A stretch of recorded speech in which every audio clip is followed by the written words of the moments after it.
Once my dad, who works in a factory, canceled the engagement right after my stepmom said so. She, being quite mean, threw tea on my dad's face while laughing like crazy. Surprisingly, my stepdad didn't scold her. The tea stain spread on the suit my dad had specially cleaned for the occasion. But luckily, the tea was just lukewarm, so no burns. I handed a napkin to my dad, and Tom, panicking, tried to clean the suit. Despite worrying about injuries, Tom couldn't help but laugh at his parents' behavior. During this chaos, my dad, without saying anything, stood up straight, pointed at them, and declared he would ruin their company. In a voice I'd never heard before, he took my hand, and we left the chaotic scene behind. Tom apologized to my dad and quickly followed us, but my dad gravely said there's no need. I'm Yvonne Warner, a 26-year-old office worker with a bit of a family situation. My mom passed away when I was little, and my dad raised me alone. He worked at a factory, but never missed any of my school events. In college, I dated Tom, who was 2 years older. Tom was gentle and polite, but there was some conflict with his parents. Despite that, I continued dating him, proud of how he put me first. I wanted to introduce him to my dad and see their reactions. When we bumped into my dad on a date, there was a mix of fear and excitement. Tom nervously introduced himself to my serious-looking dad. Tom, looking tense, bowed deeply and greeted my dad. My dad, happy to accept, smiled warmly and started chatting with him. So, you're Yvonne's boyfriend. Don't be so nervous. Take good care of her, okay? My dad reassured Tom. Yes, I'll do my best. Thank you, Tom replied. As they kept talking, Tom relaxed, and they got along well. I was relieved to see the two important men in my life getting along.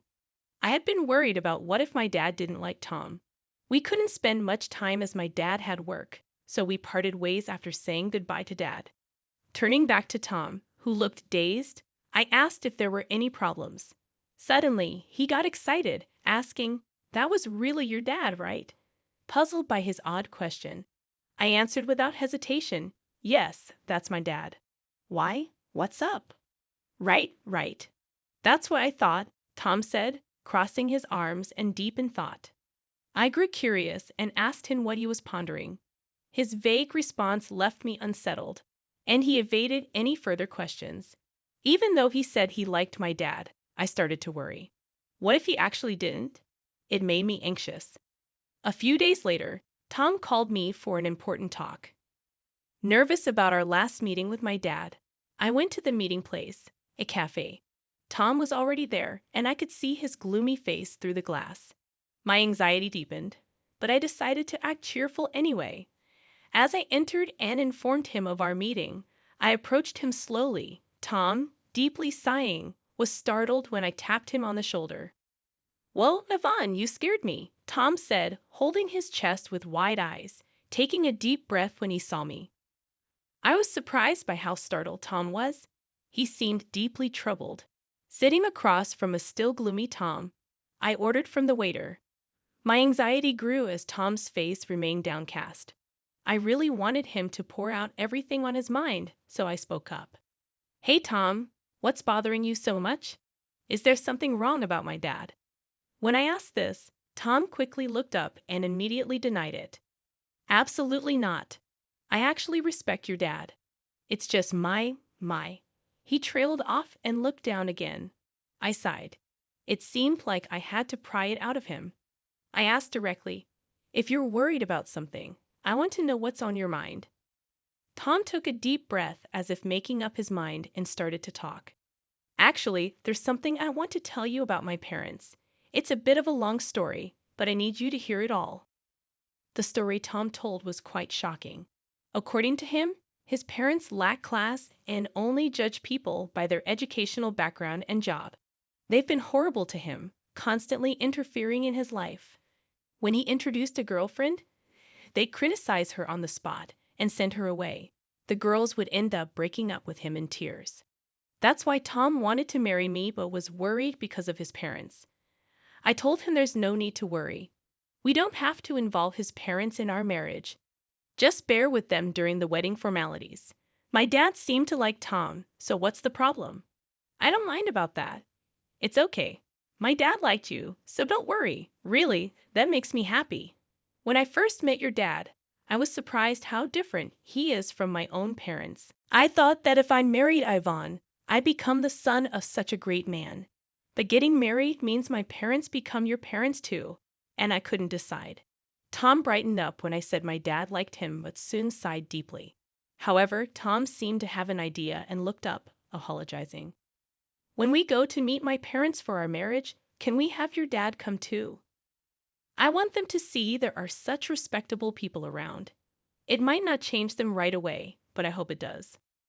Okay, I'll talk to my dad about it, but I wish you had talked to me about this in a different way.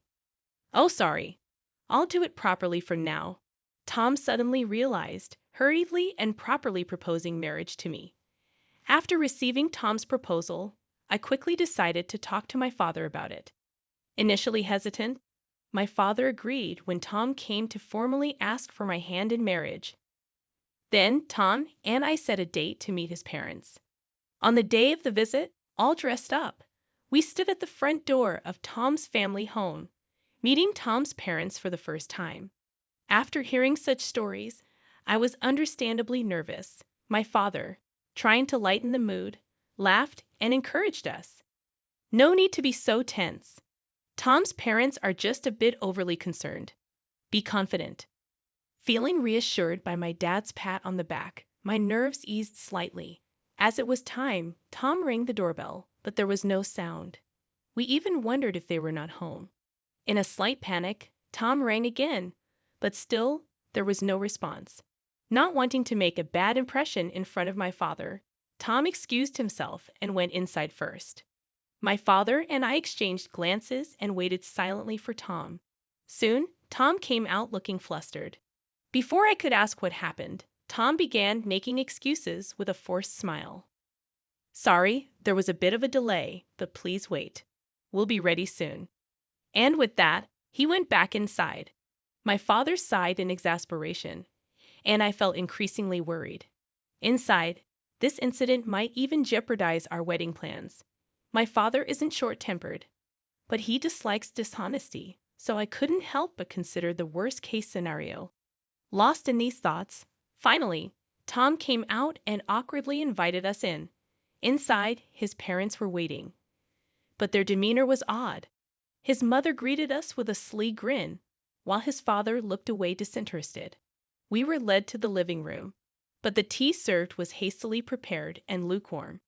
Despite Tom's silence and the tense atmosphere, I decided to push through with the introduction. Tom, regaining his composure, introduced my parents, and at the same time, he introduced us as well. Feeling the warmth of Tom's thoughtful introduction of both my father and me equally, our hearts were filled with gratitude. However, his parents sneered at the introduction, and in the next moment, his mother's hand reached for a teacup. Factory working father, let's call off the engagement, she said. As soon as she said that, my mother-in-law splashed tea on my father. My father-in-law, who was smiling and giggling next to her, did not blame my mother-in-law for her actions. The stain on the suit my father had specially cleaned for this day spread quickly. Fortunately, the tea that was thrown at my dad was lukewarm and almost cold, so there was no worry about burns. Shocked, I offered my dad a handkerchief, while Tom panicked, wiping off my dad's suit. Tom, worried about injuries, got angry at his parents who only laughed in response. Meanwhile, my dad said nothing but stood up and pointed at them, saying, "Then I'll ruin your company," speaking in a voice I'd never heard before. He took my hand, and we left the oak corner house behind us. Tom's voice scolded his parents, then quickly followed us. "Father, mother-in-law, I'm really sorry. I'll have my parents apologize later," Tom pleaded. "No need. We're done with them anyway," my dad said, gravely patting Tom's shoulder. We went back to our house with Tom, and my dad immediately changed clothes. During that time, Tom was earnestly apologizing outside my dad's room, and I could hear my dad's troubled voice occasionally. However, I was too shocked by what Tom's parents had done to pay attention. I knew they wouldn't be easy to get along with, but I didn't expect such behavior. I was furious that they insulted my dad. Sitting on the living room sofa, clenching my fists, I replayed the event in my mind. It wouldn't help the situation, but I couldn't help it. When my dad finished changing, he and Tom came into the living room. Tom immediately apologized to me, almost bowing down. "Yvonne, I'm really sorry. I never expected them to do such a thing, especially to insult your dad. I'm truly sorry. I did something terrible," Tom said, clearly knowing it wasn't something easily forgiven. His sincerity was evident as he didn't even ask for forgiveness. That meant I had to apologize to Tom as well. I took Tom's hand as he kneeled on the floor and apologized. "I'm sorry too. I should not have suggested it without knowing everything. I didn't expect things to turn out this way." Then I turned to my dad and apologized with all my heart. "Dad, I'm sorry this happened because of my thoughtless suggestion." My dad just looked down, troubled, and shrugged his shoulders. It was hard for him to say anything. None of us expected this outcome, but that meant my dad's threat was serious. I decided to ask him about it. "Dad, was what you said true? Are you really going to ruin their company?" To my question, my dad glanced at Tom and then nodded firmly. "Yes, it's true. I'm going to ruin their company. Their business was already struggling, so I've been thinking about what to do. This seems like a good opportunity to cut ties." My father's eyes revealed unwavering determination. He runs an industrial company, serving as both the factory manager and CEO of a renowned top-tier local enterprise. Initially, he started as a worker in this factory, giving up his dream of becoming a painter to raise me after my mother passed away. He worked tirelessly at the well-paying local factory, and his hard work was recognized with several promotions. Eventually, he caught the attention of the former CEO, also the former factory manager, who chose my father to take over the company when he decided to retire. The company expanded its business, owning various subsidiaries, and one of these subsidiaries is managed by Tom's father, my father-in-law. We discovered this during our recent visit, though ideally, my father-in-law should have realized this. Unfortunately, due to Tom's mother's premature actions, his parents' prejudices prevented this from being clarified, leading to the current situation. My father mentioned that his company was facing some management difficulties, and he was pondering what to do, considering layoffs to improve management. However, he'd rather avoid that. It was a good opportunity to decide which parts to downsize, my father said with a troubled smile, clearly reluctant to lay off any of his employees. After Tom's serious conversation with my father, he asked Tom in a low voice about his decision to close down his father's company. Tom hesitated at first, but then looked firmly at my father and replied, "I've already cut ties with them. They did something unforgivable. I think part of the consequence is paying for their actions. More than that, I want them to reflect on what happened, including this incident. But I have a request. I know it's awkward to ask at this time, but please let me get engaged with Yvonne. I know I've caused trouble with my parents, but more than anything, I want to be with Yvonne. Please forgive me." Crossing his arms, my father pondered Tom's words. It might seem inappropriate right after such an incident. However, moved by Tom's earnestness, I also pleaded with my father, "Please, Dad, I know things turned out this way, but I want to be with Tom." After hearing our request, my father hummed for a while and then shook his head as if in resignation. "If you both feel the same way, it's fine. But there's a condition. Your parents are company executives. I want to know what you plan to do with their employees. If you can't do that, your marriage is off." My father said this and sent Tom away, not even glancing at me before returning to his room. A few days later, Tom came up with a plan for his father's company's employees. He had arranged a meeting with my father, and when I returned from work at 1723, they were deep in discussion. It was apparent that Tom had written down possible job placements for all the employees and was showing it to my father. "I hope you can employ them at your company. I want to support their transition and contribute to the business's vitality," Tom said, bowing to my father. Selfishly, I also want to work at your company. I'll work for free until they're settled and producing results. I want to compensate for any shortcomings with my work and salary. Once that's settled, I'd like to re-engage Yvonne. Tom, showing his earnestness, seemed to think that he was partly responsible for his company's collapse. He wanted to work hard to be the lubricant in this situation. I just found out that our marriage would be delayed, but it's an unavoidable circumstance. Welcome back, Yvonne. You heard right. I'm sorry for deciding such an important thing on my own, but I thought it wouldn't be fair if I were the only one happy. Yes, you're too selfish, Dad. Please let me work in the company with Tom. I'll work for free with you too. And I want you to accept Tom's proposal.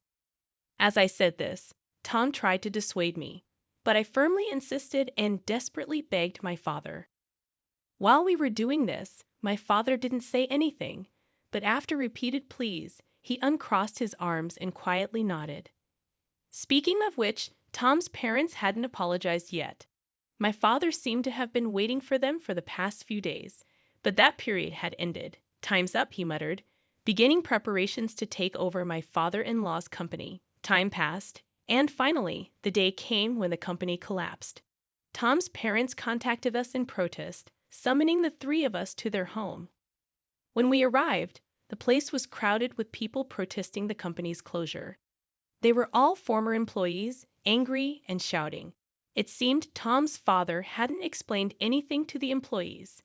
By summoning us, it looked like his parents intended to shift their failure onto us. As soon as they saw us, they pointed and started accusing. Look there, that's the root of all evil. It's not me. They're the ones who ruined the company, not me. Yes, especially that woman. She seduced our son and ingratiated herself with her father. We are victims too, so stop complaining about it. Others also vocally criticized my father and me, attempting to deflect attention away from themselves. Despite the parents' unrestrained accusations, Tom, visibly upset, tried to calm the former employees. Please wait, everyone. Yes, my father's company collapsed, but it's because of those two also. I want to help all of you who suffered unfairly with job placements. Please listen to me. Gradually, the commotion subsided, and the former employees turned their attention to us. Tom then called out each person's name, announcing their new job placements. Realizing they were not abandoned, the employees breathed sighs of relief. After announcing every employee's placement, his parents started causing a scene. Hey, Tom, what about us? Why are you ignoring us? Yes, Tom, didn't we tell you we're victims too? Tell us our job placements. If you do, we might even forgive that man and allow your marriage to that woman. Ignoring his parents' outbursts, Tom began explaining how the company went bankrupt, revealing everything despite it being an embarrassing story caused by his own parents. Tom apologized for the inconvenience caused to all of them, and thanks to a kind-hearted CEO, their jobs were secure. Please calm your anger and let's start working again from scratch, Tom addressed the employees, turning to my father and deeply bowing. I really apologize for the inconvenience caused. Thank you for listening to my selfish request. I will work with all my heart and soul.